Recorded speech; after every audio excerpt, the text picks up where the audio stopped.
বিসমিল্লাহির রহমানির রহিম। আসসালামু আলাইকুম। বাংলাদেশের জাতীয় বিশ্ববিদ্যালয় কর্তৃক আয়োজিত অনলাইন শিক্ষা কার্যক্রমে বিবিএ সম্মান তৃতীয় বর্ষ হিসাব বিজ্ঞান বিভাগের ছাত্রছাত্রীদেরকে স্বাগত জানাচ্ছি। আমি এস.এম. তারিফুল ইসলাম, সহযোগী অধ্যাপক, হিসাব বিজ্ঞান বিভাগ, ঢাকা সিটি কলেজ। জাতীয় বিশ্ববিদ্যালয়ের এরকম চমকপ্রদ একটি উদ্যোগের জন্য জাতীয় বিশ্ববিদ্যালয়কে স্বাগত জানাই। একই সাথে এমন একটি কার্যক্রমে আমাকে সংযুক্ত হওয়ার সুযোগ দেওয়ার জন্য আমি তাদের প্রতি কৃতজ্ঞতা প্রকাশ করছি। আমাদের আজকের আলোচনার বিষয় অ্যাডভান্সড অ্যাকাউন্টিং 1 কোর্সের অধ্যায় নম্বর 2, যেটির নাম হচ্ছে কোম্পানিজ ফাইন্যান্সিয়াল স্টেটমেন্টস। আমরা আমাদের এই অধ্যায়ের আলোচনার মধ্যে যে বিষয়গুলোকে সবচেয়ে বেশি গুরুত্ব দিব সেটি হচ্ছে যে এই অধ্যায়টি IFRS international financial reporting standard অনুযায়ী পরিচালিত বা পরিগণিত, বিশেষত IAS 1, যেটির হেডলাইন হচ্ছে প্রেজেন্টেশন অফ ফাইন্যান্সিয়াল স্টেটমেন্টস। আমরা সেই আলোকে আমাদের এই অধ্যায়টি আগিয়ে নেওয়ার চেষ্টা করব। তো এখানে প্রথম যে বিষয়টাতে আমরা আসছি, কোম্পানি ফাইন্যান্সিয়াল স্টেটমেন্টস কি? কোম্পানি ফাইন্যান্সিয়াল স্টেটমেন্ট বলতে বোঝানো হয় কোম্পানির একটি বছরের সামগ্রিক কার্যক্রম এর একটি, আমরা বলতে পারি, জিস্ট, সংক্ষিপ্ত রূপ বা একদম চূড়ান্ত ফলাফল। অর্থাৎ একটা বছরে তারা কি পরিমাণ অর্থ উপার্জন করেছে, সেখান থেকে কি পরিমাণ অর্থ তাদের খরচ হয়েছে, চূড়ান্তভাবে তাদের মুনাফার পরিমাণ কত ছিল, বছরান্তে তাদের সম্পত্তি দায়ের অবস্থা কেমন ছিল, এবং বিভিন্ন সময়ে বিভিন্ন খাত থেকে কি পরিমাণ নগদ অর্থ তাদের এসেছে, এবং এই নগদ অর্থের যে ফ্লোটা তাদের ছিল, নগদ অর্থের যে আগমন বা বহির্গমনটা তাদের ছিল, সেটি বছরের কোন সময় কেমন ছিল এবং ভবিষ্যতে এই ধারাটি কেমন থাকবে তার একটা পূর্বানুমানের ধারণা পাওয়া যাবে ফাইন্যান্সিয়াল স্টেটমেন্টস থেকে। অর্থাৎ আমরা ছোট্ট 3টা বা 4টা প্রয়োজন অনুযায়ী বিবরণী বা স্টেটমেন্টস আমরা তৈরি করি ঠিকই, কিন্তু এই বিবরণীগুলা কি পরিমাণ তথ্য সরবরাহ করতে পারে সেটাই আমরা এখানে বোঝার চেষ্টা করব। তো এখানে প্রথমেই সেই বিষয়টি আসছে যে এই IAS 1 অনুযায়ী একটা কোম্পানির ফাইন্যান্সিয়াল স্টেটমেন্টস এর কি কি অংশ থাকা উচিত বা থাকতে হবে, সেই বিষয়গুলি আমরা প্রথমে আলোচনায় নিয়ে আসছি। এখানে বলা হচ্ছে কি যে complete set of financial statements comprises of, অর্থাৎ ফাইন্যান্সিয়াল স্টেটমেন্টস যেটা, এখানে ছোট্ট একটি বিষয়ের প্রতি প্রিয় ছাত্রছাত্রীদেরকে দৃষ্টি আকর্ষণ করছি, সেটি হচ্ছে যে আমরা নরমালি ফাইন্যান্সিয়াল স্টেটমেন্ট বাংলায় আর্থিক বিবরণী বলে অভ্যস্ত, কিন্তু আসলে এটি কোনো একক বিবরণী বোঝায় না। এখানে একাধিক বিবরণী নিয়ে একটি complete set of financial statements তৈরি হয়।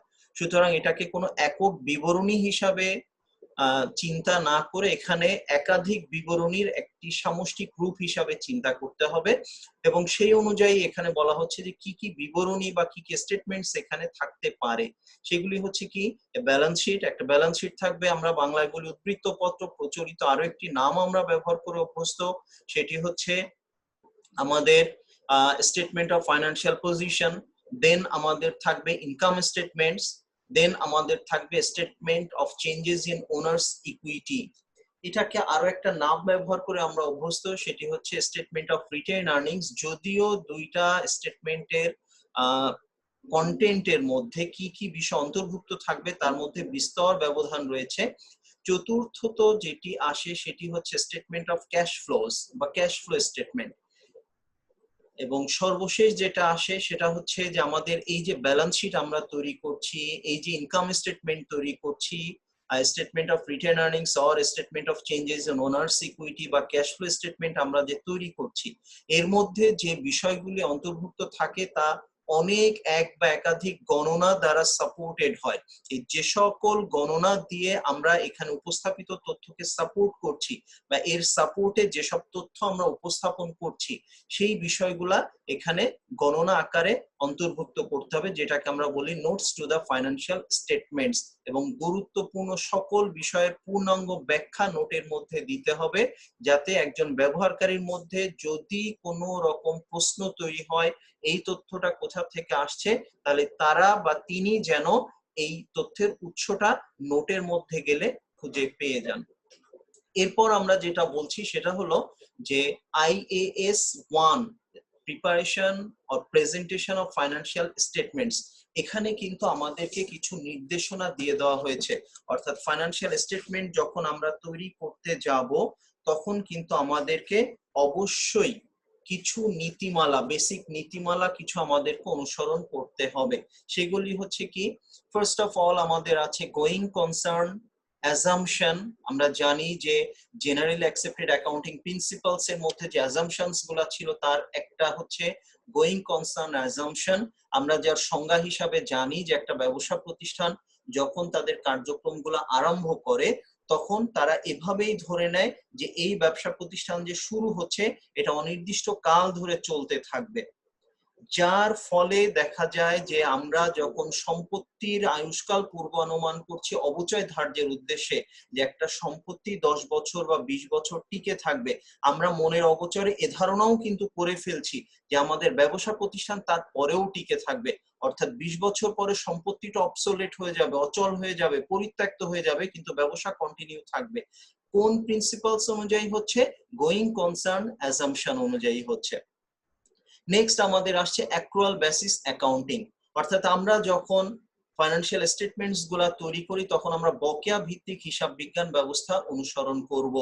বকেয়া ভিত্তিক হিসাব বিজ্ঞান ব্যবস্থাটি কি? যেখানে বলা হচ্ছে যে সকল লেনদেন সেটি নগদেই হোক বা ধারেই হোক তা হিসাবভুক্ত করতে হবে। অর্থ উপার্জিত হওয়া মাত্রই আমরা তাকে আয় হিসাবে ক্রেডিট করে ফেলবো। এখানে নগদ অর্থ পাওয়া গেছে কি যায় নাই সেটি যেমনি বিবেচ্য না, একইভাবে খরচ যখনই প্রদেয় হবে সাথে সাথে সেটিকে আমরা খরচ হিসাবে হিসাবভুক্ত করে ফেলবো। নগদ অর্থের বহির্গমন বা পরিশোধ হয়েছে কি হয় নাই সেটি আমাদের জন্য কোনো বিবেচ্য বিষয় হবে না। এর একটি মাত্র ব্যতিক্রম আছে, যে কটি স্টেটমেন্টের কথা আমরা একটু আগে উল্লেখ করেছি, ব্যালেন্স শিট, ইনকাম স্টেটমেন্ট, তারপর statement of changes in owners equity, এই তিনটা স্টেটমেন্টের ক্ষেত্রে অ্যাক্রুয়াল বেসিস ফলো করা হয়।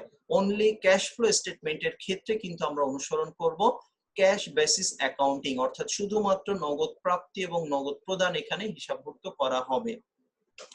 যাই হোক, এরপর যে প্রিন্সিপালসটি আছে সেটি হচ্ছে কনসিস্টেন্সি ইন প্রেজেন্টেশন, অর্থাৎ আমরা যে তথ্যগুলো উপস্থাপন করব সেই তথ্যগুলার উপস্থাপনের যে ধারাবাহিকতা, উপস্থাপনের যে ছক, গণনার ক্ষেত্রে যে ভিত্তিগুলো আমরা ব্যবহার করছি, উদাহরণস্বরূপ বলা যেতে পারে আমরা জানি অবচয়ের একাধিক পদ্ধতি আছে। স্ট্রেট লাইন মেথড আছে, ডাবল ডিক্লাইনিং ব্যালেন্স মেথড আছে, sum of the years digit method আছে। এই সব একাধিক মেথড এর মধ্যে থেকে সম্পত্তির বৈশিষ্ট্য অনুযায়ী একটি মেথড আমাদেরকে চয়েস করে নিতে হবে, এবং এই যে মেথডটি আমি চয়েস করে নিব সেটা ওভার দ্য ইয়ার্স ধারাবাহিকভাবে একই পদ্ধতি আমাদেরকে অনুসরণ করে যেতে হবে। কোনো যুক্তিসঙ্গত কারণ ছাড়া আমরা এইগুলি পরিবর্তন করতে পারবো না, এবং যদি পরিবর্তন করতেই হয় তাহলে সেটি যুক্তি সহ যৌক্তিকতা ব্যাখ্যা করতে হবে। ঠিক একইভাবে বিবরণীগুলা যেভাবে যে ধারাবাহিকতায় উপস্থাপন করা হচ্ছে সেইভাবে সেই ধারাবাহিকতা এখানে অনুসরণ করতে হবে। এরপর যেটি আছে ম্যাটেরিয়ালিটি এন্ড এগ্রিগেশন, গুরুত্বপূর্ণ তথ্য সেটি যতই ছোট হোক তাকে উপস্থাপন করতে হবে, আবার কম গুরুত্বপূর্ণ যেসব তথ্য আছে সেগুলিকে পরিহার করতে হবে বা সেগুলোকে গ্রুপ অফ অ্যাসেট হিসাবে, যেমন আমরা বিশেষভাবে আমরা বলতে পারি যে আমরা জানি ক্যালকুলেটর, স্টাপলার মেশিন, দেওয়াল ঘড়ি, এই যে আইটেমগুলা ছোট ছোট আইটেম, এটাকে একটা অ্যাসেট হিসাবে না দেখা আমরা এখানে অ্যাগ্রিগেশন করব, গ্রুপ হিসাবে দেখাবো। এই সকল তথ্যগুলাকে আমরা গ্রুপ হিসাবে দেখাবো, এবং যেগুলার ডিসিমিলার নেচার আছে, যেগুলোর মধ্যে বৈশিষ্ট্যগত পার্থক্য আছে সেগুলোকে আবার এগ্রিগেট করা যাবে না, যদি না সেটা ইম্যাটেরিয়াল হয়, অপ্রয়োজনীয় হয়। তারপর হচ্ছে অফসেটিংটা হচ্ছে কি, আমরা মনে করা যাক যে কোন একটা সম্পত্তি বিক্রি করতে যে কিছু খরচ হয়েছে, আবার পণ্যের উৎপাদন খরচ হয়েছে, এরকম সকল খরচগুলোকে আমরা একসাথে করব না। প্রত্যেকটা খাতওয়ারি আয় এবং খাতওয়ারি ব্যয়গুলোকে আমাদের আলাদা আলাদাভাবে শ্রেণী বিন্যস্ত করতে হবে। এবং এখানে সেটাই বলে দেওয়া হচ্ছে asset, liabilities, income and expenses. যেমন আমরা সরাসরি অ্যাসেট থেকে লায়াবিলিটি গুলাকে বাদ দিয়ে দেখাবো না, অ্যাসেট গুলাকে আলাদাভাবে উপস্থাপন করব, লায়াবিলিটি গুলাকে আলাদাভাবে উপস্থাপন করব। আয় থেকে খরচ বাদ দেওয়ার সময় আমাদেরকে চিন্তা করতে হবে যে এই খরচটা সংশ্লিষ্ট আয়ের সাথে আমাদের সম্পর্কযুক্ত কিনা। যদি সম্পর্কযুক্ত হয় তবে আমরা বিয়োগ করবো, আদারওয়াইজ আমরা এটাকে বিয়োগ করব না। অর্থাৎ এখানে আমাদেরকে কি করতে হবে, অফসেট করা যাবে না, প্রত্যেকটা তথ্য যথাযথভাবে যথাযথ গুরুত্ব সহকারে উপস্থাপন করতে হবে। এরপর যেটি আসছে কম্পারেটিভ ইনফরমেশন। যখন আমরা তথ্য উপস্থাপন করব তখন একাধিক বছরের তথ্য একসাথে উপস্থাপন আমাদেরকে করতে হবে। একাধিক বছর বলতে অবশ্যই চলতি বছরের সাথে অন্তত পক্ষে বিগত এক বছরের তথ্য আমাদেরকে উপস্থাপন করতে হবে, যাতে করে ব্যবহারকারীরা অন্তত এটুকু একটা সিদ্ধান্ত উপনীত হতে পারেন যে আমাদের কার্যক্রম বা আমাদের গতি ঊর্ধ্বমুখী না নিম্নমুখী, বা গত বছর একটা সম্পত্তির অবস্থান কি ছিল, চলতি বছরে সেই সম্পত্তির অবস্থান কেমন আছে। এই বিষয়গুলো যেন আমরা সেখানে তুলনা করতে পারি, সেভাবে তুলনামূলক একটি উপস্থাপনা আমাদেরকে এখানে দেখাতে হবে। এরপর যে বিষয়টা বলা হচ্ছে কি, যে আমরা যে বিভিন্ন অংশের মধ্যে বিভিন্ন বিবরণীতে যে তথ্যগুলো উপস্থাপন করব, সেই তথ্যগুলো উপস্থাপনের ক্ষেত্রে কিছু ধারাবাহিকতা আমাদেরকে অনুসরণ করতে হবে। সেই ধারাবাহিকতাগুলো বা সেই তথ্যের মধ্যে কি কি বিষয় অন্তর্ভুক্ত করতে হবে, অর্থাৎ আমরা যখন এক একটা গ্রুপ করে, ফর এক্সাম্পল এখানে প্রথম যেটা আসছে আমরা যদি দেখি ব্যালেন্স শিটের মধ্যে আমরা শেয়ার ক্যাপিটালকে উপস্থাপন করছি। আমরা জানি যে শেয়ার ক্যাপিটালের মধ্যে বিভিন্ন শ্রেণী বিভাগ রয়েছে। অথরাইজড ক্যাপিটাল রয়েছে, অর্থাৎ তারা কতটুকু নিয়ে নিবন্ধিত হতে পারে। ফর এক্সাম্পল একটা কোম্পানি 10 লক্ষ শেয়ার নিয়ে নিবন্ধিত, আউট অফ দিস তারা হয়তো 5 লাখ শেয়ার ইস্যু করছে, তাহলে যতটুকু নিয়ে নিবন্ধিত সেই তথ্যটা যেমনি আমাদেরকে সেই 10 লক্ষ শেয়ারের কথা যেমনি উল্লেখ করতে হবে, তেমনি আবার কতগুলা শেয়ার আমরা ইস্যু করেছি, তার মধ্যে কোন শেয়ারগুলির টাকা পাওয়া গেছে এবং কোন শেয়ারগুলির টাকা পাওয়া যায় নাই। আমাদের প্রচলিত ধারণা অনুযায়ী আমরা যেভাবে অ্যাকাউন্টিং এর অঙ্কগুলা করি তাতে আমাদের ধারণা নাই যে শেয়ারের লেনদেন ধারে হতে পারে, বাট বাস্তব ক্ষেত্রে বা বিভিন্ন অবস্থার পরিপ্রেক্ষিতে লেনদেনগুলি কিন্তু শেয়ারের লেনদেনও ধারে হতে পারে। সুতরাং ফুললি পেইড কতটুকু আছে, আনপেইড কতটুকু আছে সেগুলি দেখাতে হবে। শেয়ারগুলি পার ভ্যালু কত বা ফেস ভ্যালু কত, অনেক ক্ষেত্রে ফেস ভ্যালু ছাড়াও শেয়ার বিক্রি করা যায়, সেক্ষেত্রে ফেস ভ্যালু ছাড়া কোনো শেয়ার ইস্যু করা হয়েছে কিনা। তারপরে আমাদের বলা হচ্ছে কি যে number of share outstanding at the beginning of the period and end of the period, বছরের শুরুতে শেয়ারের পরিমাণ কত ছিল, বছরের শেষে শেয়ারের পরিমাণ কত ছিল, অর্থাৎ আমরা কোনো ট্রেজারি স্টক অ্যাকোয়ার করেছি কিনা, নতুন করে কোনো শেয়ার ইস্যু করেছি কিনা বা স্টক ডিভিডেন্ড দিয়েছি কিনা, এর একটা সামষ্টিক রূপ আমাদেরকে উপস্থাপন করতে হবে। এই অংশের জন্যই কিন্তু আমরা সাহায্য নেই statement of changes in owners equity এর। এরপরে আবার আছে প্রেফার্ড শেয়ার আছে কিনা, তারপর আমাদের অর্ডিনারি শেয়ার, প্রেফার্ড শেয়ার, এরকম কত রকমের শেয়ার গুলো আমরা ইস্যু করছি না করছি সেই বিষয়গুলোকে আমাদের এখানে উপস্থাপন করতে হবে। এরপর যে বিষয়টি আসছে একদম নিচের দিকে আমরা দেখতে পাচ্ছি a description of the nature and purposes of each reserve within entity. আমরা পার্ট অফ ওনার সিকিউরিটি হিসাবে দুইটা জিনিসকে বিবেচনা করে থাকি, একটি হচ্ছে share capital, whether whatever it is, এটা হতে পারে কমন স্টক, এটা হতে পারে প্রেফার্ড স্টক, দুই প্রকার শেয়ারই কিন্তু আমাদের শেয়ার ক্যাপিটালের অংশ। এবং তার সাথে পার্ট অফ ওনার সিকিউরিটি আরেকটা হচ্ছে different kind of voluntary reserve.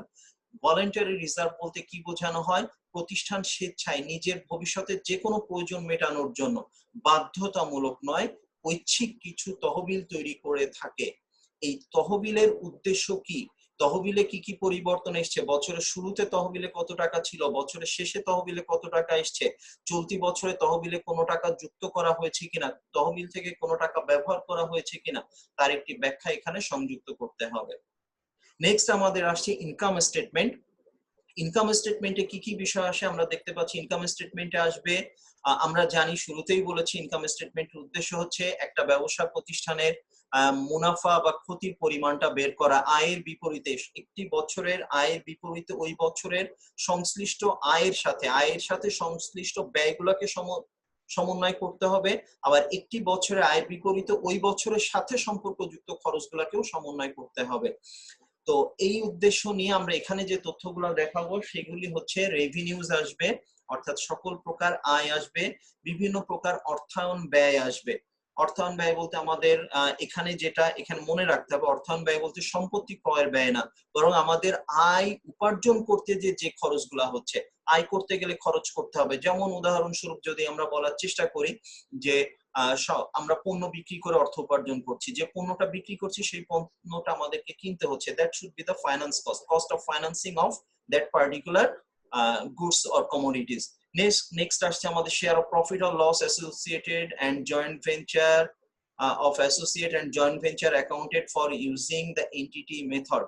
Joint venture অর্থাৎ আমাদের এন্টিটির বাইরে আর কোথাও কোনো ভেঞ্চারে আমাদের ইনভেস্টমেন্ট আছে কিনা, যাদের সাথে আমরা যৌথ উদ্যোগে কোনো একটা পার্টিকুলার পারপাসে ব্যবসা পরিচালনা করছি, সেখানে কোনো অর্থ আমাদের ইনভেস্ট করা আছে কিনা, থাকলে সেখানে আনুপাতিক হারে মুনাফা বা ক্ষতির অংশ কত সেটি আমাদের ইনকাম স্টেটমেন্ট অন্তর্ভুক্ত করতে হবে। ট্যাক্স এক্সপেন্স আসবে আমাদের এখানে, এবং before tax after tax profit সমন্বয় করে আমরা নেট প্রফিটটা গণনা করে দেখাবো। এরপর যে বিবরণী আসছে statement of changes in owners equity, যেখানে আমরা দেখাবো হচ্ছে profit and loss for the period, এই বছরে কত টাকা প্রফিট এন্ড লস হয়েছে বিগত, এবং এটার সাথে আমরা বছরের প্রারম্ভিক রিটেন আর্নিংস বা অবন্টিত মুনাফার সাথে চলতি বছরের অর্জিত মুনাফাকে সমন্বয় করব। সেভারাল কাইন্ড অফ রিজার্ভস এ যে টাকাটা ট্রান্সফার করা হয়েছে সেগুলাকে বিয়োগ করব, যোগ বিয়োগ করে net amount of retained earnings আমাদেরকে ক্যালকুলেট করে দেখাতে হবে in part of the retained earnings. Then আমাদের আসবে শেয়ার ক্যাপিটালের অংশে, বছরের শুরুতে শেয়ার ক্যাপিটাল কত ছিল, চলতি বছরে শেয়ার ক্যাপিটালে কত টাকা সংযুক্ত হয়েছে সেটি দেখাতে হবে, বিভিন্ন প্রকার রিজার্ভে প্রফিটের কত টাকা ট্রান্সফার করা হয়েছে সেগুলি দেখাতে হবে। এইভাবে প্রত্যেকটা অংশ ধারাবাহিকভাবে আমাদেরকে statement of changes in owners ইকুইটিতে দেখাতে হবে, অর্থাৎ প্রত্যেকটি অংশে বছরের শুরুতে কত ছিল, চলতি বছরে কত টাকা যোগ হয়েছে বা কত টাকা বিয়োগ হয়েছে দেখিয়ে বছরের সমাপনী উদ্বৃত্ত কত সেটি আমাদেরকে এখানে উপস্থাপন করে দেখাতে হবে। নেক্সট যেটা আসছে স্টেটমেন্ট অফ ক্যাশ ফ্লো বা ক্যাশ ফ্লো স্টেটমেন্ট, যেখানে বলা হচ্ছে যে বছরের বিভিন্ন সময়ে নগদ অর্থের কি পরিমাণ আন্তঃপ্রবাহ ঘটেছে এবং কি পরিমাণ অর্থের বহিঃপ্রবাহ ঘটেছে। আমরা জানি যে এটা আমাদের আগের হয়ে যাওয়া একটা চ্যাপ্টার, যদিও থার্ড ইয়ারের অ্যাডভান্সড অ্যাকাউন্টিং কোর্সের মধ্যে ক্যাশ ফ্লো থেকেও অঙ্ক চলে আসে, ফলে এটা আমরা দেখানোর চেষ্টা করব। ফলে এখানে একদম রিলিভেন্ট ভাবে এই বিষয়টি চলে আসে যে ক্যাশ ফ্লো স্টেটমেন্টের মধ্যে আমরা কি কি দেখাবো। আমরা জানি অ্যাক্টিভিটি গুলোকে 3 ভাগে ভাগ করা হয়, সেই খাতওয়ারি আমাদেরকে কিন্তু ক্যাশ ফ্লো স্টেটমেন্টের খাতওয়ারি আমাদেরকে তথ্যগুলো এখানে উপস্থাপন করে দেখাতে হবে।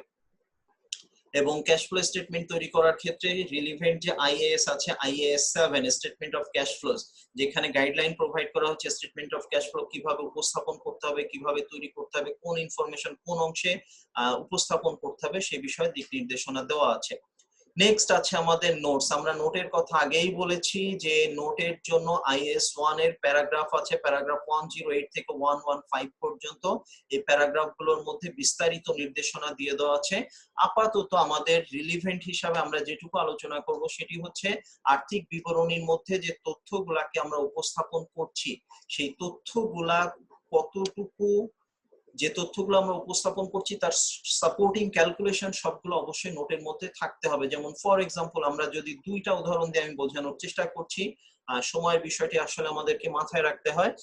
প্রথম যেটি আসছে সেটি হচ্ছে যে ব্যবসা প্রতিষ্ঠানের যখন অ্যাকাউন্ট রিসিভেবল আমরা লিখি, অ্যাকাউন্ট রিসিভেবল যখন ব্যালেন্স শিটের মধ্যে উপস্থাপন করা হয় আমরা জানি সকল অ্যাকাউন্ট রিসিভেবল একসাথে সেখানে দেখাচ্ছি, but out of this account receivables আমরা জানি যে বিভিন্ন পক্ষের কাছে বিভিন্ন পরিমাণ টাকা আমাদের পাওনা আছে, কোন পক্ষের কাছে কত টাকা পাওনা আছে সেটা একটা সেপারেট শিডিউলের মধ্যে আমাদেরকে দেখাতে হবে।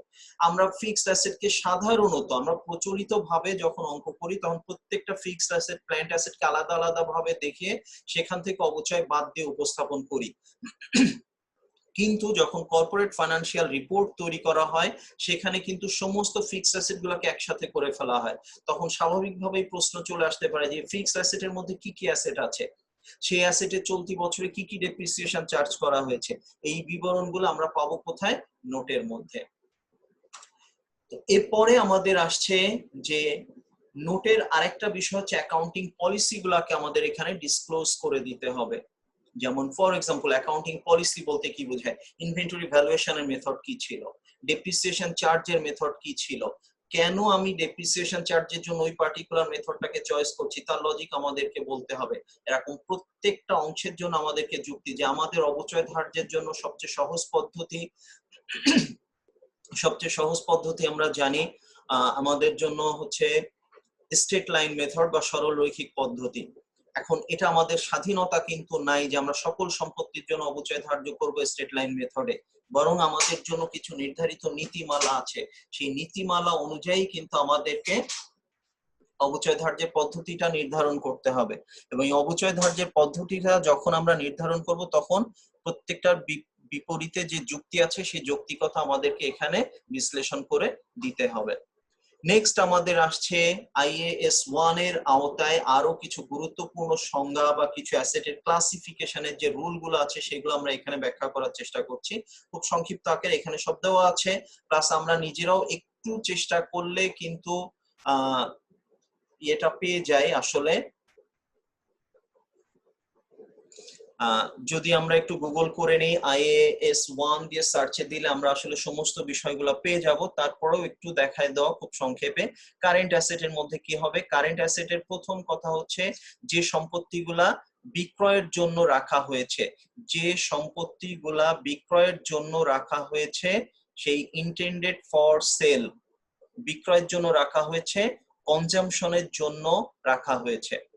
কনজাম্পশনটা কি বলতে কি ধরনের কনজাম্পশন? নট ফার্নিচার, প্রোডাকশন পারপাজে যেটা কনজাম্পশন হবে, লাইক র ম্যাটেরিয়ালস, লাইক স্টেশনারিজ, যেটা আমরা নিজেরা ব্যবহার করব। কেন ব্যবহার করব? প্রতিষ্ঠানের কার্যক্রম অপারেটিং অ্যাক্টিভিটিস সচল রাখার জন্য। তারপরে বলা হচ্ছে কি যে যেগুলো ক্রয় বিক্রয়ের জন্য রাখা হয়েছে, আমরা একটু আগে বলেছি intended for sale, intended for trade, অর্থাৎ আমরা বিক্রি করব কিনবো এরকম পারপাজে যেগুলোকে সংগ্রহ করা হয়েছে। তারপরে যেগুলা 12 মাসের মধ্যে আমাদের পরিবর্তন ঘটতে পারে, যেমন ফর এক্সাম্পল অ্যাকাউন্ট রিসিভেবল, আমরা জানি ইউজুয়ালি 1 বছরের মধ্যে টাকাগুলো দেনা পাওনা নিষ্পত্তি হয়ে যায়, এগুলি কারেন্ট অ্যাসেটের মধ্যে অন্তর্ভুক্ত হয়ে যাবে।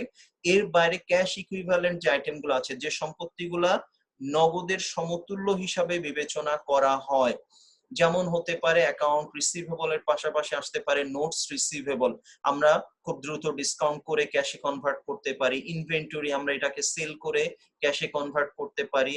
আমাদের এখানে কিছু শর্ট টার্ম সিকিউরিটি থাকতে পারে, আমরা চাইলে এটাকে বিক্রি করে নগদ অর্থ সংগ্রহ করতে পারি। এই ধরনের আইটেমগুলোকে কারেন্ট অ্যাসেটের মধ্যে দেখাতে হবে। আর এর বাইরে যত রকম অ্যাসেট আছে, এর বাইরে যত রকম অ্যাসেট আছে সেগুলি আমাদের থাকবে হচ্ছে নন কারেন্ট অ্যাসেট হিসাবে। নন কারেন্ট অ্যাসেট বলতে আমরা বুঝাই কাকে? Fixed asset. এই কারেন্ট অ্যাসেটের যে ব্যাখ্যা বা বৈশিষ্ট্যগুলো আমরা বলছি, এর বাইরে সকল অ্যাসেট হয়ে যাবে আমাদের নন কারেন্ট অ্যাসেট, ইউজুয়ালি আমরা যেটাকে ফিক্সড অ্যাসেট হিসাবে গণনা করে অভ্যস্ত। নেক্সট আমাদের আসছে কারেন্ট লায়াবিলিটিস। একই রকম কথা, একটা অপারেটিং সাইকেলের মধ্যে, অর্থাৎ পণ্য ক্রয় থেকে বিক্রয়লব্ধ টাকা আয় পর্যন্ত যে সময়, বিক্রয়লব্ধ টাকা আদায় পর্যন্ত যে সময়, এর মধ্যে যে দায়গুলাকে পরিবর্তিত হবে, পরিশোধ করতে হবে, বা আমাদের নতুন দায় তৈরি হবে, এরকম যে দায়গুলো আছে লাইক অ্যাকাউন্টস পেয়েবল, সেগুলো হচ্ছে আমাদের কারেন্ট লায়াবিলিটিস এর অংশ হয়ে যাবে। তারপর কিছু দায় এমন থাকতে পারে যে ফর এক্সাম্পল ব্যাংক ওভারড্রাফট, এটা কারেন্ট লায়াবিলিটিস হিসাবে থাকতে পারে, যে আমরা ইচ্ছা মতো টাকাগুলো সংগ্রহ করি আবার পরিশোধ করে দিই আমাদের ব্যবসায়িক স্বার্থে যখন প্রয়োজন হয়। তারপরে বলা হচ্ছে কি যে যে টাকাগুলো settle within 12 month after the balance sheet period, balance sheet তৈরির তারিখের পরবর্তী 12 মাসের মধ্যে যে টাকাগুলি পরিশোধ করতে হয়। তারপরে বলা হচ্ছে কি যে এই যে দায়গুলো আছে, does not have an unconditional right to defer settlement of the liability for at least 12 months, অর্থাৎ যে দায় পরিশোধের জন্য কোম্পানি কোনো অবস্থাতেই 12 মাসের বেশি সময় পাবে না, এরকম বিষয়গুলি আমাদের চলে আসে। এর বাইরে যে দায়গুলি আছে সবগুলোকে নন কারেন্ট লায়াবিলিটিস, আমাদের প্রচলিত পরিভাষায় যেটাকে আমরা বলি লং টার্ম লায়াবিলিটিস হিসাবে দেখাতে হবে। আচ্ছা, নেক্সট আমাদের আসছে এরপরে যে ডেফিনেশন, সেটা হচ্ছে রেভিনিউ। রেভিনিউ সম্পর্কে আইএস 8 একটা সংজ্ঞা দেওয়া আছে, আমরা সেই সংজ্ঞাটাই জাস্ট বোঝার চেষ্টা করছি। বলা হচ্ছে revenue defines revenue and require it to be measured at their face value, consideration received and receivable, অর্থাৎ যে টাকাটা আমাদের বলা হচ্ছে ফেয়ার ভ্যালু, যে টাকাটা আমরা পাবো, ফেয়ার ভ্যালু, যে টাকাটা আমাদের পক্ষে আদায় করা সম্ভব হবে তাকেই রেভিনিউ হিসাবে গণ্য করা হবে। এবং এই রেভিনিউটা কোথা থেকে আসবে? through providing service or selling goods or commodities, পণ্য বিক্রয়ের মাধ্যমে অথবা সেবা প্রদানের মাধ্যমে নেট যে টাকাটা আমরা পাবো সেটি হচ্ছে আমাদের জন্য রেভিনিউ। নেক্সট আমাদের আসছে elements of financial statements. Element of financial স্টেটমেন্টের জন্য আইএফআরএস এর একটা অংশ আছে, IASB international accounting standard board, তারা একটা কনসেপচুয়াল ফ্রেমওয়ার্ক ইস্যু করেছে। সেই কনসেপচুয়াল ফ্রেমওয়ার্কের মধ্যে একটা অংশ হচ্ছে এলিমেন্টস অফ ফাইন্যান্সিয়াল স্টেটমেন্টস, অর্থাৎ ফাইন্যান্সিয়াল স্টেটমেন্টের মধ্যে কি কি এলিমেন্ট অন্তর্ভুক্ত থাকতে পারে। প্রিয় ছাত্রছাত্রীদেরকে এখানে একটি বিষয়ে বিশেষভাবে দৃষ্টি আকর্ষণ করছি, সেটি হচ্ছে যে আমরা অনেক সময় এখানে একটা ভুল বুঝে থাকি। যখন আমাদেরকে এলিমেন্টস অফ ফাইন্যান্সিয়াল স্টেটমেন্টের কথা বলা হয় আমরা মনে করি দুইটাই কিন্তু পাঁচটা পাঁচটা করে, এজন্য একটা ভুল হয়ে যেয়ে থাকে। মনে রাখতে হবে এলিমেন্ট বলতে ফাইন্যান্সিয়াল স্টেটমেন্টের বিভিন্ন অংশে যে হিসাবগুলা অন্তর্ভুক্ত হয়। আমরা জানি হিসাব 5 প্রকার, হিসাব যেমনি 5 প্রকার এলিমেন্টও ঠিক সেই 5টি। 5 প্রকার হিসাব কি কি? Asset, liability, equity, income, expense. এই যে 5 প্রকার হিসাব আছে, এই 5 প্রকার হিসাব হচ্ছে আমাদের ফাইন্যান্সিয়াল স্টেটমেন্টের এলিমেন্ট। আর যে ভুলটা আমরা করে ফেলি এলিমেন্টের কথা বলে আমরা স্টেটমেন্টস গুলার নাম লিখে ফেলি। নট দ্যাট, স্টেটমেন্টস গুলা হচ্ছে কি the statements that will be prepared as part of the corporate financial statements, R elements হচ্ছে the items that will be included into those statements। তো এখানে আমরা সেটা বলে দিচ্ছি। ব্যালেন্স শিট, আমাদের স্টেটমেন্ট অফ ফাইন্যান্সিয়াল পজিশন বা ব্যালেন্স শিটে আসবে হচ্ছে মূলত 3টি element, assets, liabilities and owners equity. আর ইনকাম স্টেটমেন্টে আয় ব্যয় সংযুক্ত করার ক্ষেত্রে বা আয় ব্যয় গণনা করার ক্ষেত্রে 2টা এলিমেন্ট আসবে, একটি হচ্ছে এক্সপেন্স, একটি হচ্ছে রেভিনিউ বা ইনকাম। এরপরে আমরা এগুলো সংজ্ঞা দেওয়ার চেষ্টা করেছি। অ্যাসেট বলতে কি বোঝানো হয়? অ্যাসেট হচ্ছে আমাদের যেখান থেকে আমরা কিছু ফিউচার ইকোনমিক বেনিফিট পাবো, কিছু অর্থের বিনিময়ে বা অন্য কোনো মাধ্যমে আমাদের যেগুলো সংগ্রহিত হয়েছে এবং যেখান থেকে আমরা কিছু ভবিষ্যৎ সুযোগ সুবিধা পেয়ে থাকবো। লায়াবিলিটিটা হচ্ছে কি সম্পত্তি অর্জন করতে যে বা আমাদের কিছু সুযোগ সুবিধা গ্রহণ করতে যে মূল্য পরিশোধ না করার কারণে যা তৈরি হয়েছে, এটা আমাদের জন্য একটা অব্লিগেশন, আমাদের জন্য এটা পরিশোধের বাধ্যবাধকতা আছে। নেক্সট আসছে আমাদের equity. Equity is the residual interest in the asset of the entity. আমরা জানি খুব সহজ একটা কথা, দেখেন এখানে দেখলে আমরা বুঝবো অ্যাকাউন্টিং ইকুয়েশন যেটা আছে, আমরা জানি a = l প্লাস ও ই বা পি বিভিন্ন রকম আমরা বলে থাকি। এই লায়াবিলিটি হচ্ছে প্রতিষ্ঠানের অ্যাসেটের মধ্যে প্রতিষ্ঠানের বাইরের পক্ষের যে দাবির অংশ আছে, আর ইকুইটি হচ্ছে প্রতিষ্ঠানের সম্পত্তির মধ্যে প্রতিষ্ঠানের মালিক পক্ষের যে দাবির অংশ আছে। ইনকাম, ইনকাম হচ্ছে কি ইকোনমিক বেনিফিট, কোথা থেকে আসছে? Through providing goods or services, সেবা প্রদান বা পণ্য বিক্রয়ের মাধ্যমে আমাদের যে অর্থ উপার্জিত হচ্ছে, that is our revenues or income. আর এই সকল কার্যক্রম পরিচালনা করতে যে আমাকে যে খরচ নির্বাহ করতে হয়, দ্যাটস অ্যান এক্সপেন্স।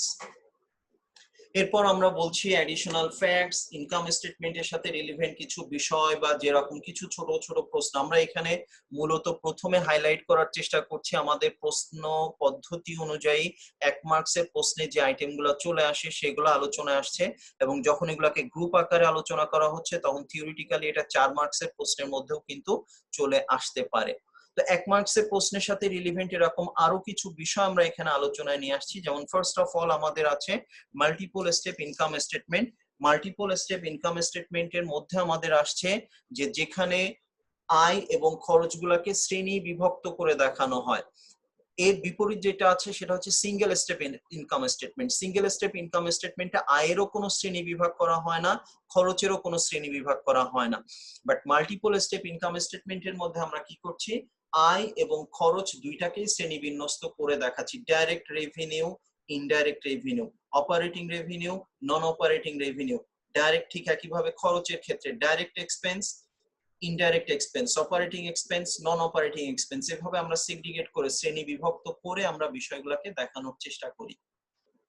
এরপর যে একটি প্রশ্ন এসেছে জাতীয় বিশ্ববিদ্যালয়ের প্রশ্ন আমরা দেখেছি ফাইনাল ডিভিডেন্ড। ফাইনাল ডিভিডেন্ড হচ্ছে কি বছর শেষে প্রস্তুতকৃত চূড়ান্ত যে আর্থিক বিবরণী আছে তার উপর ভিত্তি করে যে লভ্যাংশ কর্মীদের শেয়ার মালিকদেরকে পরিশোধ করা হয়। এরপর আসছে স্টেটমেন্টস অফ রিটেন আর্নিংস, যেখানে উপার্জিত মুনাফা এর সাথে বছরের প্রারম্ভিক যে অবন্টিত মুনাফা ছিল সেগুলিকে সমন্বয় করে দেখানো হয় এবং এখান থেকে লভ্যাংশ বাবদ যে টাকাগুলি বন্টন করা হয়েছে, বিভিন্ন তহবিলে যে টাকাগুলি স্থানান্তর করা হয়েছে, সেগুলিকে সমন্বয় করে বছরের শেষে রিটেন আর্নিংস এর পরিমাণটা গণনা করে দেখানো হয়। সহজ কথায় রিটেন আর্নিংস বলতে আমরা বুঝি মুনাফার সেই অংশ যেটি আমাদের মুনাফা হিসাবে বন্টন করা হয়নি। নেক্সট আমাদের যেটি আসছে off balance sheet financing. Off balance sheet financing বলতে আমরা বোঝাচ্ছি এমন কিছু সোর্স থেকে অর্থ সংগ্রহ করা হচ্ছে যে সোর্সটাকে আমরা আমাদের ব্যালেন্স শিটের মধ্যে দেখাই না। একটু জটিল বিষয়, বোঝার চেষ্টা করলে সহজ হয়ে যাবে ইনশাআল্লাহ। যে অর্থায়নের উৎসটাকে আমরা দায় হিসাবে দায়ের দিকে দেখাবো না শব্দটার চেয়ে বেশি জরুরি যেটা বোঝা সেটা হচ্ছে দেখাতে পারবো না। বিভিন্ন রকম ঋণ চুক্তির কারণে আমাদের বাধ্যবাধকতা থাকে, নতুন কোনো ঋণ আমরা গ্রহণ করতে পারবো না। এখন তাদের কাছ থেকে ঋণ পাবো না, অন্য কোনো সোর্স থেকে ঋণ গ্রহণ করতে পারবো না, অথচ আমার সম্পত্তি প্রয়োজন। তখন আমরা কি করব? তখন এমন কোন উৎস থেকে আমরা অর্থটা সংস্থান করার চেষ্টা করব যেটি আমাদের বিবরণীতে ব্যালেন্স শিটের মধ্যে দেখানোর প্রয়োজন হবে না।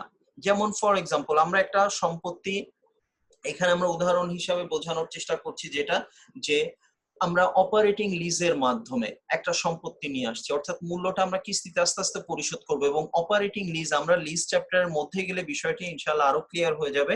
অপারেটিং লিজের আওতায় যে টাকাটা পরিশোধ করা হয় সেটাকে খরচ হিসাবে দেখানো হয়। এখন আমি অপারেটিং লিজ চুক্তির মাধ্যমে একটা সম্পত্তি সংগ্রহ করছি, অথচ মূল্য যখন পরিশোধ করছি সেই মূল্যটাকে দায় হিসাবে দেখাতে হচ্ছে না। কেন? কারণ এই যে একটু আগে বললাম যে অপারেটিং লিজ বাবদ যে খরচ আমি পরিশোধ করব সেই খরচটি কিন্তু আমাদের এক্সপেন্স হিসাবে যাবে। সুযোগ হয়ে যাচ্ছে যে আমি অ্যাসেটটা পেয়ে গেলাম, অথচ এই যে টাকাটা বকেয়া আছে সেই বকেয়া টাকাটাকে কিন্তু আমার ঋণ হিসাবে দেখাতে হচ্ছে না। এই ধরনের যে অর্থায়ন সেটিকে আমরা বলছি off balance sheet financing. Next আসছে আমাদের ইন্টারিম ডিভিডেন্ড। ইন্টারিম শব্দটার বাংলা হচ্ছে অন্তর্বর্তীকালীন। অন্তর্বর্তী মানে দুইটা সময়ের মাঝামাঝি সময়। আমরা জানি প্রত্যেক বছরের শেষে আর্থিক বিবরণী আমাদের জন্য তৈরি করা আইনত বাধ্যতামূলক। এখন আমরা এই যে আইনত বাধ্যবাধকতার কারণে যে আর্থিক বিবরণী আমরা তৈরি করছি, এই বিবরণীর ওপর ভিত্তি করে যে লভ্যাংশ দিব সেটি হচ্ছে চূড়ান্ত লভ্যাংশ। এখন আমি বছরের ব্যবসায়িক কর্মকাণ্ড থেকে বুঝলাম যে বছরে আমার মুনাফার পরিমাণ যথেষ্ট হবে, ফলে আমরা কি করলাম, অন্তর্বর্তী একটা সময়ের মধ্যে আমি ব্যবসায়ের মুনাফা গণনা করলাম। বছরের শুরুতেও না শেষেও না, মাঝামাঝি একটা সময় আমি একটু অন্তর্বর্তীকালীন একটি আর্থিক বিবরণী তৈরি করলাম। সেখান থেকে দেখলাম যে আমার মোটামুটি আশাজনক একটি মুনাফা হচ্ছে, এবং আমরা তখন ওই স্টেটমেন্টের উপর ভিত্তি করে একটি লভ্যাংশ দিতে পারি, যেটাকে আমরা বলছি অন্তর্বর্তীকালীন লভ্যাংশ। এরপর যে প্রশ্নটি এসছে আমরা একটু আগে উল্লেখ করেছি যে element of cash flow statement, অর্থাৎ ক্যাশ ফ্লো স্টেটমেন্টের মধ্যে কি কি বিষয় অন্তর্ভুক্ত হয়। ক্যাশ ফ্লো স্টেটমেন্টের মধ্যে যে তথ্যগুলো আমরা অন্তর্ভুক্ত করি সেটাকে তিনটা ভাগে বিভক্ত করে উপস্থাপন করা। অপারেটিং অ্যাক্টিভিটিস, যেটি হচ্ছে আমাদের ব্যবসায়ের পরিচালনা কর্মকাণ্ডের সাথে, অর্থাৎ কারেন্ট অ্যাসেট বা কারেন্ট লায়াবিলিটিস পরিবর্তনের সাথে সম্পর্কযুক্ত। দুই হচ্ছে ইনভেস্টিং অ্যাক্টিভিটিস, যেটি হচ্ছে আমাদের স্থায়ী সম্পত্তি সংগ্রহ করার সাথে সম্পর্কযুক্ত, স্থায়ী সম্পত্তির লেনদেন ক্রয় বা বিক্রয়ের সাথে সম্পর্কযুক্ত। লাস্ট ওয়ান হচ্ছে ফাইন্যান্সিং অ্যাক্টিভিটিস, যেটি হচ্ছে আমাদের বিভিন্ন উৎস থেকে অর্থ সংগ্রহের সাথে সম্পর্কযুক্ত, শেয়ার বা দীর্ঘমেয়াদী দায়ের যে লেনদেনগুলি আছে। এরপর আরেকটি প্রশ্ন আমরা দেখতে পাচ্ছি আনক্লেইমড ডিভিডেন্ড। আনক্লেইমড ডিভিডেন্ড বলতে বোঝানো হচ্ছে কোম্পানি লভ্যাংশ ঘোষণা করে দিচ্ছে, কিন্তু কোম্পানি লভ্যাংশ কিন্তু শেয়ার মালিকদের বাসায় যে পরিশোধ করবে না, বরং শেয়ার মালিকদেরকে প্রদত্ত চেকের মাধ্যমে এটা সংগ্রহ করে নিতে হবে। যতদিন পর্যন্ত তারা এই চেকের মাধ্যমে টাকা সংগ্রহ না করছেন ততদিন পর্যন্ত প্রতিষ্ঠান এই টাকাকে, এই যে লভ্যাংশ প্রস্তাব করা হয়েছে অথচ পরিশোধ করার সুযোগ এখনো পায়নি, সেটিকে কারেন্ট লায়াবিলিটিস হিসাবে দেখাবে। এর কিছু অবলোপনের ধারণা আছে যেটা আমরা অঙ্কের মধ্যে পেয়ে থাকি। দেন আমাদের আসছে নন অপারেটিং রেভিনিউজ। নন অপারেটিং রেভিনিউ হচ্ছে প্রচলিত যে কর্মকাণ্ড আমাদের আছে। একটা প্রতিষ্ঠান পণ্যদ্রব্য ক্রয় বিক্রয় করে, এর বাইরেও তাদের একটা সুযোগ থাকতে পারে যে কোনো একটা প্রতিষ্ঠানে পণ্য বিক্রি করে তারা কমিশন পাচ্ছে। এই যে কমিশন কিন্তু তার নিয়মিত আয়ের উৎস না, তার নিয়মিত আয়ের উৎস হচ্ছে পণ্য বিক্রয়। এর বাইরে যখন একটা উৎস থেকে সে অর্থ সংগ্রহ করার সুযোগ পাচ্ছে সেটি হয়ে যাচ্ছে নন অপারেটিং রেভিনিউ। একইভাবে প্রচলিত যে খাতগুলো আছে সে খাতের বাইরে যদি কোনো খরচ থাকে, যেমন ইন্টারেস্ট, আমার নিজের টাকা দিয়ে ব্যবসা করব, ঋণ করে ব্যবসার প্রয়োজন হবে না, কিন্তু যদি নিতান্ত ঋণ করে ব্যবসা করতে হয় সেক্ষেত্রে সেই ঋণের উপর যে সুদ পরিশোধ করব সেটি হয়ে যাবে নন অপারেটিং এক্সপেন্স। তো এই গেল হচ্ছে আমাদের কোম্পানি ফাইন্যান্সিয়াল স্টেটমেন্টস এর তাত্ত্বিক আলোচনা। আমরা ইনকাম স্টেটমেন্ট সংক্রান্ত দুইটি ছোট্ট আলোচনা দিয়ে আমাদের এই অধ্যায় শেষ করব। এই অধ্যায়ের প্রথম লেকচারটি এখানে শেষ করব, এরপর আমরা দ্বিতীয় লেকচারে চলে যাব যেখানে আমরা কিছু গাণিতিক সমস্যা সমাধানের দিকে দৃষ্টিপাত করব। তো এই অংশে যেটি আসছে আমাদের প্রথম preparation of single step income statements. আমরা আলোচনা করেছি যে আমাদের ইনকাম স্টেটমেন্ট দুই ধরনের হতে পারে, একটি হচ্ছে সিঙ্গেল স্টেপ, একটি হচ্ছে মাল্টিপল স্টেপ ইনকাম স্টেটমেন্ট। এবং সেখানে আমরা আলোচনার সময় বলেছি যে যখন আমরা সিঙ্গেল স্টেপ ইনকাম স্টেটমেন্ট তৈরি করব সেখানে যেটি হয় আমরা আয়ের কোনো শ্রেণী বিভাগ করি না, খরচের কোনো শ্রেণী বিভাগ করি না, অর্থাৎ সকল আয় একত্রিত হয়ে যায়, সকল খরচ একত্রিত হয়ে যায়, মোট আয় থেকে মোট খরচগুলোকে আমরা বিয়োগ করে দেখাই। মূলত সেবামূলক প্রতিষ্ঠানগুলি এই সিঙ্গেল স্টেপ ইনকাম স্টেটমেন্ট তৈরি করে থাকে। সেবামূলক প্রতিষ্ঠানের ক্ষেত্রে আদতে যেটি ঘটে থাকে সেটি হচ্ছে তারা অপারেটিং এবং নন অপারেটিং ইনকামের মধ্যে ডাইরেক্ট এবং ইনডাইরেক্ট ইনকাম, অপারেটিং এবং নন অপারেটিং এক্সপেন্স, ডাইরেক্ট এবং ইনডাইরেক্ট এক্সপেন্সের মধ্যে তারা কোনো শ্রেণী বিভাগ করে না, যে কারণে তাদের এই যে ইনকাম স্টেটমেন্টটি তারা তৈরি করে তাদের সেখানে আয় এবং খরচ, রেভিনিউ এবং এক্সপেন্সের কোনো শ্রেণী বিভাগ তাদের করার প্রয়োজন হয় না, যে কারণে তারা এই সিঙ্গেল স্টেপ ইনকাম স্টেটমেন্টটি তৈরি করতে পারে। যেখানে আমরা বলছি যে মোটামুটি একটা ইকুয়েশন দিয়ে যদি আমরা বলি যে সিঙ্গেল স্টেপ ইনকাম স্টেটমেন্টের জন্য একটাই ইকুয়েশন, যে কারণে এটাকে ইকুয়েশন হিসাবে দেখানো যায়, দেখানোর সুযোগটা আমরা পেয়ে যাই, সেটি হচ্ছে কি যে আমরা সকল আয়গুলো অর্থাৎ revenue, gain, all kinds of revenue এবং all gains from sale of asset সবগুলোকে একত্রিত করে ফেলছি, সেই সমষ্টি থেকে আমরা বিয়োগ করছি এক্সপেন্স এন্ড লসেস, যে কোনো প্রকার এক্সপেন্স এবং লস যাই থাক সেগুলোকে আমরা সেখানে একত্রিত করে মোট রেভিনিউ থেকে মোট এক্সপেন্সকে আমরা বাদ দিয়ে দেখাচ্ছি, যেটি ছকের মধ্যে দেখানো হয়েছে। প্রথম কলামে আমরা সমস্ত রেভিনিউ গুলাকে অ্যাকুমুলেট করছি, সমস্ত রেভিনিউ গুলাকে অ্যাকুমুলেট করে সেখানে আমরা এক্সপেন্স, মোট রেভিনিউ থেকে সকল এক্সপেন্সকে অ্যাকুমুলেট করে টোটাল এক্সপেন্সকে আমরা বিয়োগ করে একবারে নেট ইনকাম পেয়ে যাচ্ছি। যদি ট্যাক্সের বিষয় থাকে সেক্ষেত্রে আমরা কি করব, এই যে নেট ইনকামটি আসছে এটিকে আমরা ইনকাম বিফোর ট্যাক্স হিসাবে গণ্য করব, এরপর সেখান থেকে আমরা ইনকাম ট্যাক্স মাইনাস করলে ইনকাম আফটার ট্যাক্সটা আমরা পেয়ে যাব। নেক্সট যেটি আমাদের আসছে সেটি হচ্ছে মাল্টিপল স্টেপ ইনকাম স্টেটমেন্ট, যেখানে আমরা বলেছি আগেই যে তারা রেভিনিউকে তিনটা ভাগে ভাগ করবে, এক্সপেন্সকেও তিনটা ভাগে ভাগ করবে। প্রাথমিক যদি আমরা বলি, প্রাথমিকভাবে রেভিনিউ দুইটা ভাগ, একটি হচ্ছে ডাইরেক্ট রেভিনিউ, একটি হচ্ছে অপারেটিং রেভিনিউ, একটি হচ্ছে নন অপারেটিং রেভিনিউ, এবং অপারেটিং রেভিনিউকে আবার দুইটা ভাগ করা হচ্ছে, একটি হচ্ছে ডাইরেক্ট অপারেটিং রেভিনিউ, একটি হচ্ছে ইনডাইরেক্ট অপারেটিং রেভিনিউ। তার মানে টোটাল শ্রেণী বিভাগটা আসছে একইভাবে খরচের জন্য প্রযোজ্য, direct operating revenue, indirect operating revenue and non operating revenue, একইভাবে direct operating expense, indirect operating expense and non operating expense. এইভাবে আয় এবং খরচগুলোকে শ্রেণী বিন্যস্ত করে একটার পর একটা সাজানো হয়। তো প্রথম যেটা আসছে সেলস রেভিনিউ, যেটাকে আমরা বলতে পারি আমাদের ডাইরেক্ট অপারেটিং রেভিনিউ, সেখান থেকে কস্ট অফ গুডস সোল্ড, আমাদের ডাইরেক্ট অপারেটিং এক্সপেন্স মাইনাস করলে আমরা গ্রস প্রফিট পেয়ে যাব।